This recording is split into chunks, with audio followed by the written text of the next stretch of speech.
Dalam setiap pemantauan kehamilan, kita upayakan untuk selalu melakukan pemeriksaan arus darah Doppler, misalnya dari arteri umbilikalis seperti ini, yang bisa kita lakukan dalam setiap pemeriksaan kehamilan.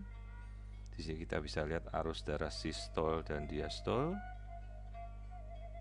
dari 3 gelombang. Kemudian kita bisa melihat arus darah yang kita temukan dari indeks-indeks seperti pulsatility index, resistance index, dan sistol diastol, di mana kegunaan indeks-indeks ini untuk mencerminkan oksigenasi yang masuk dari arteri umbilikalis ini adalah sistol, diastol, dan ini adalah arus darah dari vena umbilikus. Arus darah yang baik sendiri mempunyai gambaran yang normal dengan diastol yang muncul. Beberapa indeks yang kita pakai seperti indeks resistance index dan pulsatility index tergantung pada usia kehamilan, di mana grafiknya akan mengikuti perkembangan dari usia hamil. Sementara untuk sistol diastol dengan perkembangan yang sangat variatif, meskipun sederhana tapi tidak terlalu mencerminkan kondisi andai terjadi kita harus melakukan cerebroplacental index ratio. Lebih mudah untuk kita memantau dengan resistensi indeks. Kemudian kita bisa bandingkan dengan aliran darah pada otak, yaitu arteri cerebri media yang kita ambil pada area basis kranium.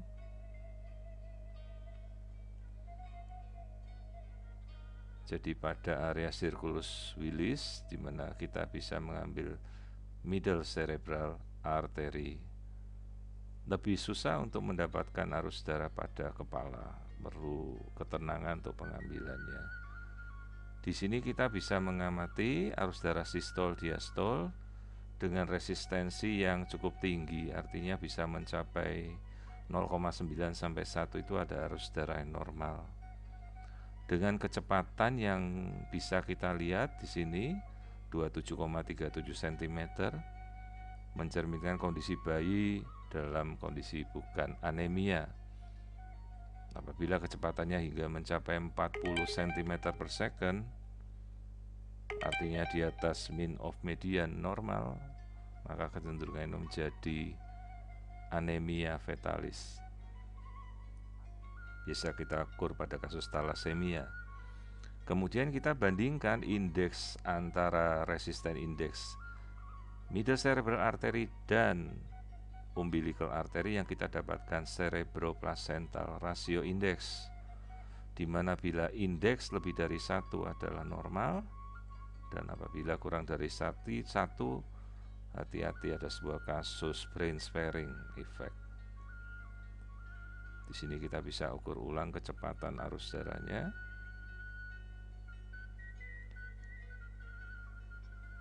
Kemudian ada aliran darah lain yang lebih sulit lagi kita ukur, yaitu ductus venosus. Namun apabila kita mampu melakukan itu, cukup untuk mengamati bagaimana respon oksigen pada janin yang berlangsung dalam fase real time-nya.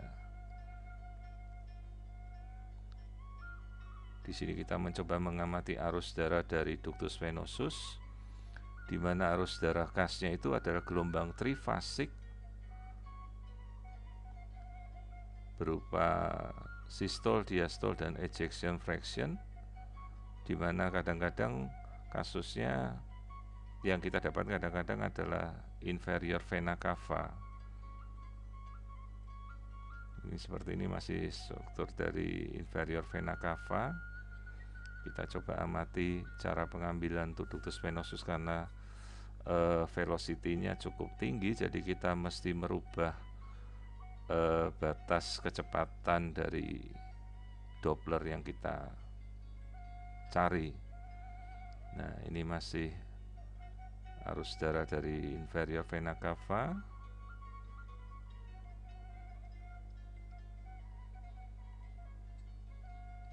Nah, ini adalah ductus venosus yang kalau bisa kita dapatkan maka akan kelihatan gelombang trifasik. Ya, seperti ini, hampir dapat. Sayang sekali bayinya bergeser kembali. Ya, ini adalah arus darah dari ductus venosus yang normal. Bisa kita pause, lalu kita amati. Nah, ini adalah gelombang trifasik dari sistol, diastol, dan arterial ejection, di mana ejeksi arteri ini harus positif, tidak boleh negatif.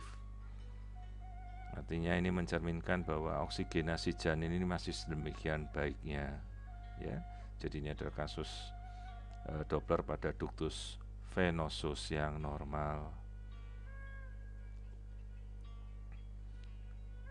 Berikutnya kita coba mengamati aliran darah sebagai prediktor preeklamsi, yaitu arteri uterina, di mana kasnya berupa notching yang harus hilang sudah sejak trimester pertama hingga minggu ke-7. Ini adalah kas arus darah arteri uterina tanpa notch dengan indeks resistensi yang normal.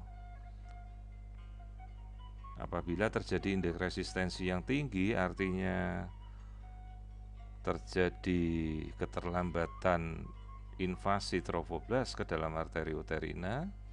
Bisa saja indeks resistensinya tinggi dengan adanya gambaran notch atau arus darah protodiastolik. Ya, ini kasus tanpa notching dengan arteri uterina kiri atau kanan yang normal.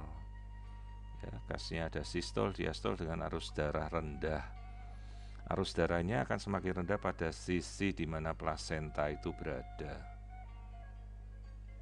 Kemudian bisa kita bandingkan dengan sisi kontralateral arteri uterina, sisi kiri atau kanan, untuk kita coba bandingkan.